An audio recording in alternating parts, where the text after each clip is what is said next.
Hey everyone, ever wondered why your salad dressing always tastes so good?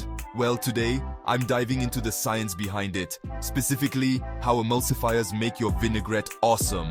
Let's get into it. Did you know that oil and water are like those two people at parties who just can't seem to get along? No matter how much you try to mix them, they separate almost instantly. But there's a hero in our story called an emulsifier that plays the role of the ultimate peacemaker. So, what exactly is an emulsifier? It's a substance that helps oil and water mix together by reducing the surface tension between the two. This not only mixes them but also keeps them from separating again. Pretty cool, right? Let's break it down with a simple kitchen experiment. Making a vinaigrette, you'll need oil, vinegar, and mustard.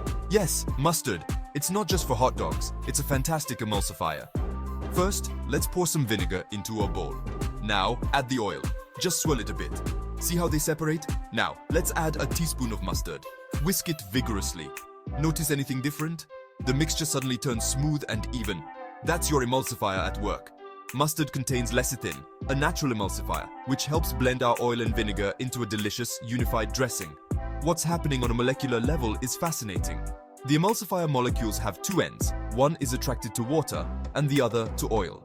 These molecules wedge themselves between the oil and water, holding them together. It's like they're saying, hey, why can't we all just get along? And surprisingly, they listen. This principle isn't just in food. Emulsifiers are also used in cosmetics to keep your creams uniform, and in medicines to ensure the active ingredients are evenly distributed. So next time you're shaking up some dressing for your salad, you'll know it's not just your whisking technique, it's science making your salad dressing awesome. Emulsifiers, unsung heroes of the kitchen, right? Thanks for tuning in. Make sure to try this out in your kitchen and let me know how it goes.